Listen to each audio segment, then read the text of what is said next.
আমি অনেক রোগী পাই যারা মোটা হতে চান এবং ম্যাক্সিমাম রোগীর ধারণা যে ওষুধ খেয়েই তারা মোটা হতে পারবেন। আসলে দুনিয়াতে এমন কোনো ওষুধ আবিষ্কার হয়নি যেটা খেয়ে আপনি মোটা হতে পারবেন। তবে বিভিন্ন মুখরোচক বিজ্ঞাপনে ইউনানি, আয়ুর্বেদিক ও হার্বাল ওষুধের নামে অনেক কোম্পানি যে সমস্ত ওষুধ বিক্রি করে এগুলো মূলত স্টেরয়েড। এই স্টেরয়েড জাতীয় ওষুধ আপনি যদি গরু ছাগলকেও খাওয়ান ওরাও মোটা হয়ে যাবে। কিন্তু আপনি যদি এই ওষুধ খেয়ে মোটা হতে চান, আপনার কিডনিতে সমস্যা দেখা দিবে, আপনার লিভারে সমস্যা দেখা দিবে, আপনার হার্টে সমস্যা দেখা দিবে। তো যারা এই সমস্ত ওষুধ খেয়ে মোটা হতে চাচ্ছেন বা ওষুধগুলো এখনো খাচ্ছেন, ইমিডিয়েটলি বন্ধ করুন। এই সমস্ত ওষুধ আপনার শরীরে ক্ষতি করা ছাড়া অন্য কোনো কিছুই করতে পারবে না। তো চলুন আজকে আমরা কথা বলি ওষুধ ছাড়া ন্যাচারালি আপনি কিভাবে আপনার শরীরের ওজনটাকে বাড়াতে পারবেন। শরীরের ওজন বাড়ানোর জন্য সবচেয়ে বড় ফ্যাক্টর হলো আপনাকে প্রচুর পরিমাণে খাবার খেতে হবে। আমরা নরমালি যে খাবার খাই, ভাত, তরকারি, রুটি, মাংস, যেই খাবারই খাই, এই সমস্ত খাবারই আপনাকে বেশি করে খেতে হবে।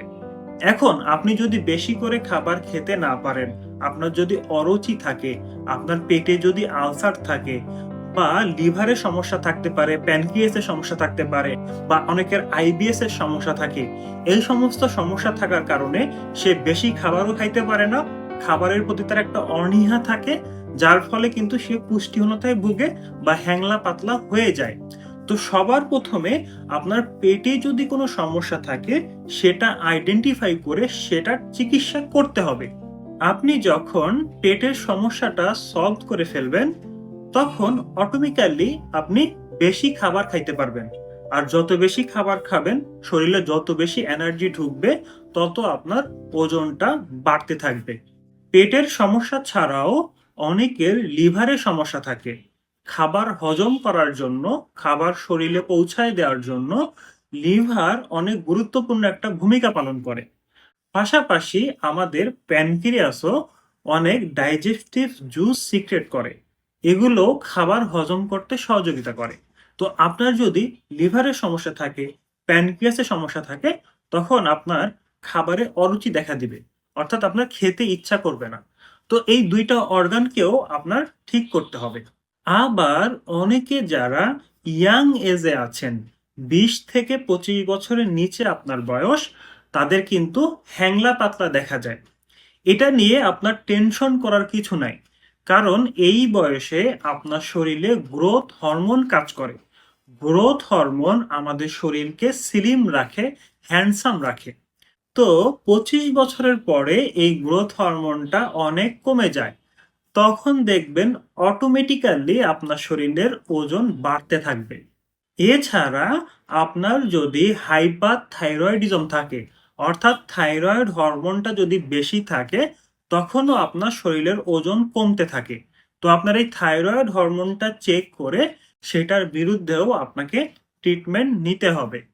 এবং আরেকটি কারণ হলো আপনার শরীরে যদি সিম্প্যাথেটিক সিস্টেমটা ওভারফ্লো করে, যেমন ফিনোক্রোমোসাইটোমা, এই রোগে আমাদের শরীরে সিম্প্যাথেটিক সিস্টেমটা অ্যাক্টিভেট থাকে। তো যখন সিম্প্যাথেটিক সিস্টেমটা বেশি অ্যাক্টিভেট হয় তখন শরীরে মেটাবলিজম অনেক বেড়ে যায়। শরীরে যত বেশি মেটাবলিজম বাড়বে আপনার ওয়েট তত কমতে থাকবে। তো সিম্প্যাথেটিক সিস্টেমকে অ্যাক্টিভ করে এমন কোনো ওষুধ, এমন কোনো রোগে আপনার ভোগা যাবে না, তাহলে আপনার ওজন বাড়বে না।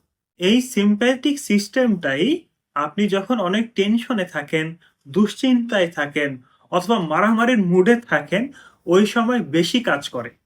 তো আপনাকে অবশ্যই মানসিকভাবে রিল্যাক্স থাকতে হবে, টেনশন দুশ্চিন্তা হয় এমন জিনিস থেকে বের হয়ে আসতে হবে। না হলে আপনার ওজন তখনও বাড়বে না। কারণ সেই সিম্প্যাথেটিক সিস্টেম যখন ফ্লো করে শরীরের এনার্জিগুলো খেয়ে ফেলে এবং আমাদের ওজন বাড়তে দেয় না।